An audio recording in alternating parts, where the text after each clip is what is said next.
Hello students. In the previous lecture we learned about reaction of metals with water.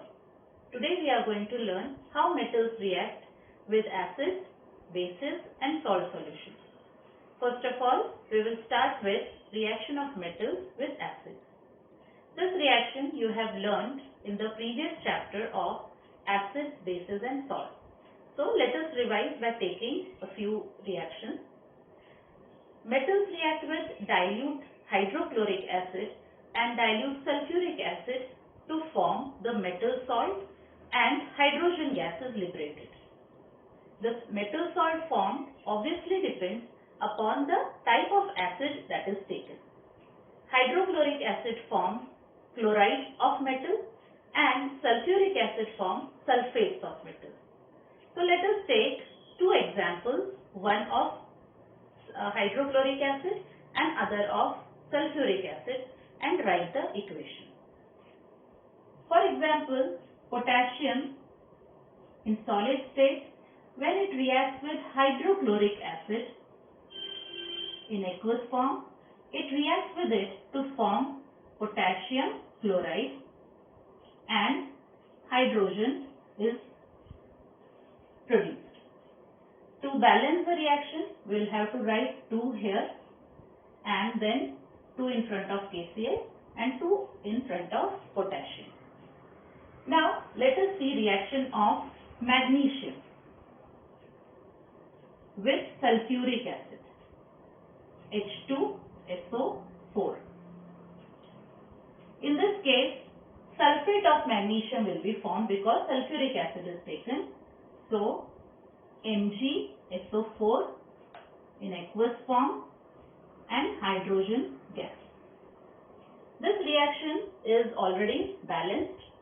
If we compare the rate of reaction of these two, the first one is very violent reaction, very rapid, it is highly exothermic and the metal catches fire.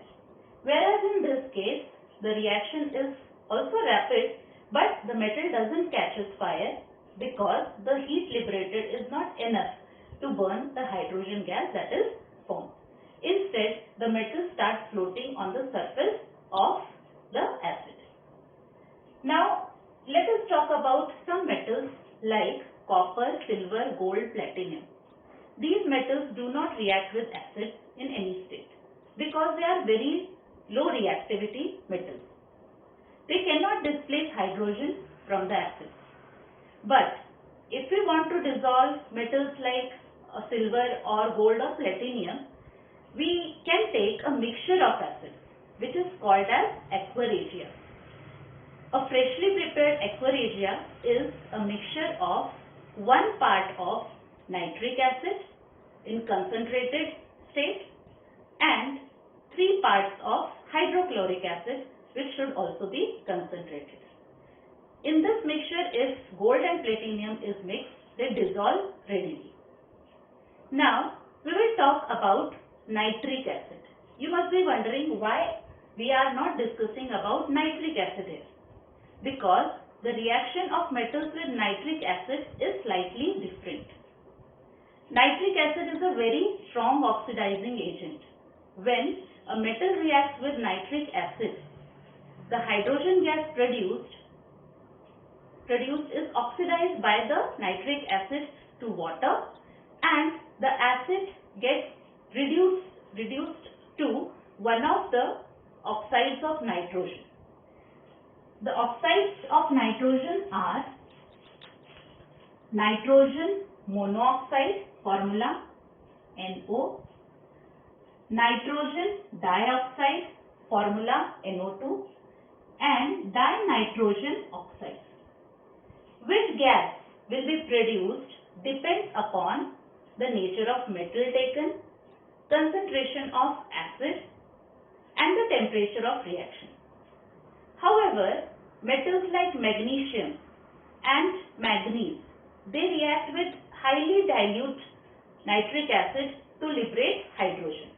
This is because the nitric acid taken is in too much diluted form. So, hydrogen gas produced is not oxidized by the nitric acid to one of the nitrogen oxide. Now let us write one reaction of a metal magnesium with highly diluted nitric acid. Now since we have taken nitric acid, magnesium will turn into magnesium nitrate, Mg, NO3 whole twice, and here hydrogen gas will be produced because acid taken is very dilute. Now in order to balance it, we have to write 2 here. Once we write 2, the reaction gets balanced. Now we will go on to the reaction of metals with base. Metals react with base in a similar manner. Like if we mix zinc with base NaOH, sodium hydroxide, salt of zinc with NaOH is formed, which is having formula Na2ZnO2, called as sodium zincate. And here also hydrogen is produced, that is H2. The reaction happens little slowly. The mixture has to be heated first, and then the reaction starts. Now we will discuss the reaction of metals with salt solution.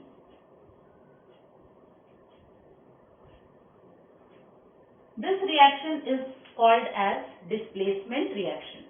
This also we have learned in the first chapter, that is chemical reactions and their equations.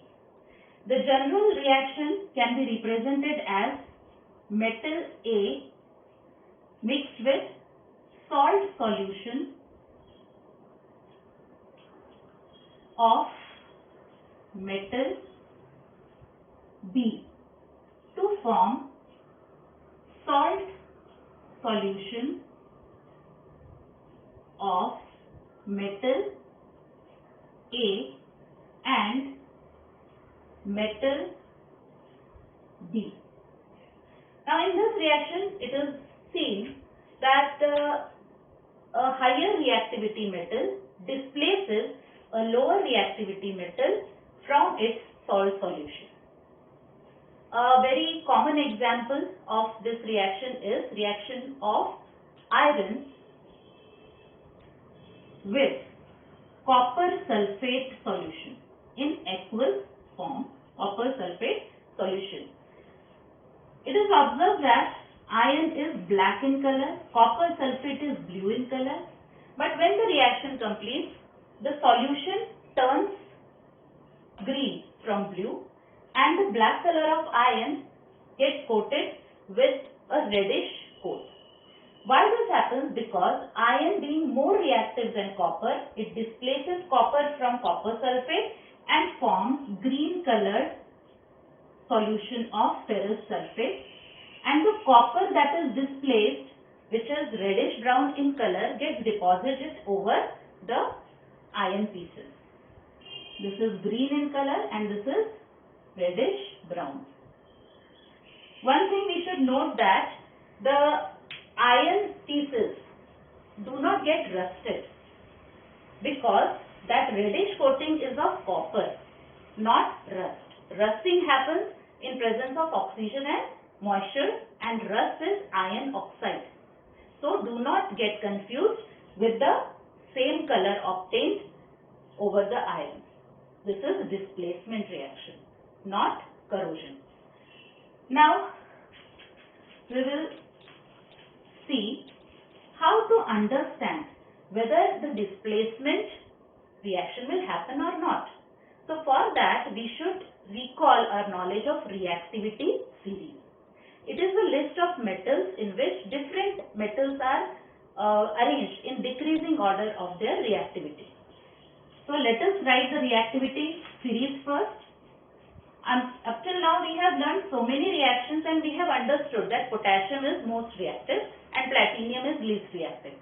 Okay, so using that knowledge we will arrange those metals: potassium, sodium, calcium, magnesium, aluminium, zinc, iron.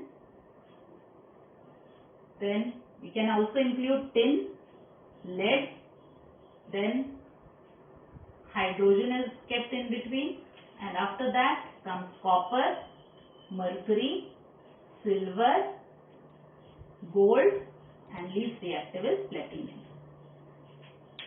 Now if you want to check whether the reaction between iron metal will happen with salt solution of aluminum or not, like if I have taken suppose iron and mixed it with solution of aluminium sulfate, and if you want to check whether the reaction occurs or not, then we'll have to see the position of iron and aluminium in the reactivity series. If iron is more reactive than aluminium, it will be able to displace it and the reaction will happen. If not, the reaction will not happen. So if we see position of iron in reactivity series, we can say that iron is coming after aluminium. So it is less reactive than aluminium, as in the series the metals are arranged in decreasing order of reactivity, their reactivity. So iron is not able to displace aluminium from aluminium sulfate and there will be no reaction. Now we will understand why hydrogen is kept here. Even though it is a non-metal, this hydrogen is kept here so as to understand which all metals will be able to displace hydrogen from acids or water. All those metals which lie below hydrogen, that is copper, mercury, silver and gold and platinum, they will not be able to displace hydrogen from water and acid because they are kept below hydrogen in the reactivity series. That is, they are low reactivity metals. Whereas these all metals above hydrogen in the reactivity series are more reactive and they will be able to displace hydrogen from acids. So I hope everything is clear to all and you enjoyed this lecture. So we will meet in the next lecture with the reaction of metals with non-metals. Thank you very much.